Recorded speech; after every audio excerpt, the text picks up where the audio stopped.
we're going to learn how to make a wax paper parabola. You should already know at this point that a parabola, the definition of a parabola, is that you have this focus point and you have a line which is called a directrix. And so I probably drew this very badly, but the idea of a parabola is it's a set of points that is the same distance from the focus as it is to the directrix. Now, obviously, now I have drawn it badly because this line and this line should be the exact same length. Okay, and it doesn't matter what point you pick. You could pick this point right here, and if you measure from point to point, and then from the point to the directrix. Now, by the way, when you go to the directrix, it needs to be a perpendicular line then from that point. But that these two lines then should be the same. And you could just pick points all along the parabola, and that's going to be true.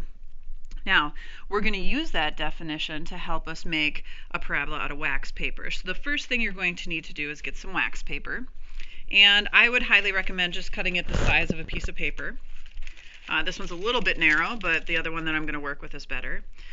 So then what you do is you take a ruler or some kind of straight edge, and you kind of go a little bit off the bottom there, and you're going to draw your directrix with a Sharpie or a magic marker.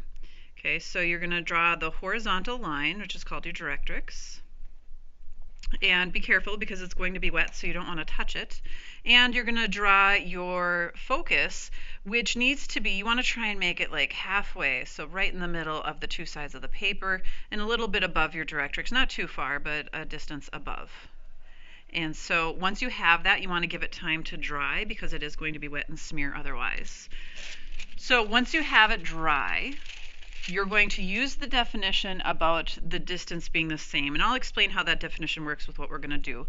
But basically, you're going to hold down one corner, and you're going to flip up the wax paper on the other side until the line goes through, so the directrix line goes through the focus. And once you do that, you're going to give yourself a nice crease in the paper. And that crease is an important part, so make sure you have a good crease that's a straight line. And then you're going to keep on doing that at different spots of where the lines meet up. So kind of push it over and fold it up again, and you might have to twist it a little bit until that line goes through the focus. And you're going to keep on doing this. You want to try and get your lines to be somewhat close together. You're going to make a lot of them. You're going to have to kind of smooth out your paper. You don't want any creases that aren't part of this fold that you're making here.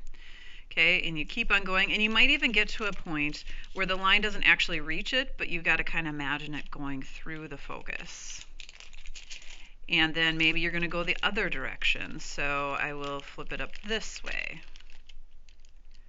and go through that way, and I'm going to keep on going until I actually end up even with a horizontal line. And then once you get the horizontal line, then you're going to go the other direction, where you hold down the right corner and you flip up the left corner. And get yourself a nice creased fold going on there. And so you keep on doing this. You got to twist it around until it goes through. And as you do that, you're going to end up with the folds, all the creases, creating this nice little parabola curve. And so let me get one that's already done, and you can see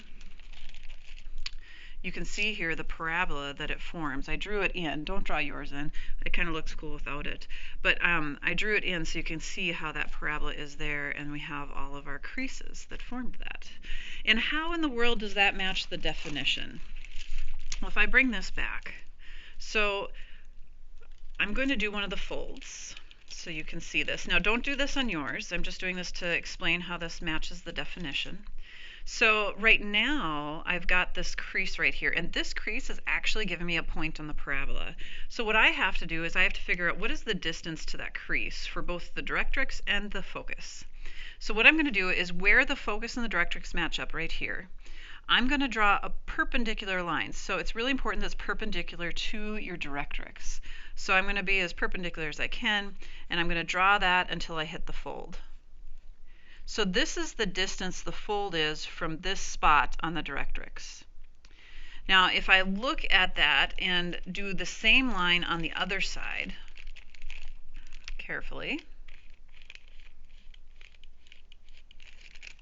and if I unfold this, what you're going to see is the line to the parabola right here. So this is the spot on the parabola. And I know these two are the same because when I had it folded, they were the exact same line. So I know that this distance and this distance are the same. And so this is the distance the parabola is from the focus. And because this is perpendicular, it's the distance the parabola at that spot is from the directrix. And so all the folds would do that. And so basically all my folds, when I look at them together in one big picture, are creating a parabola then for us. And so that's how you make a wax paper parabola.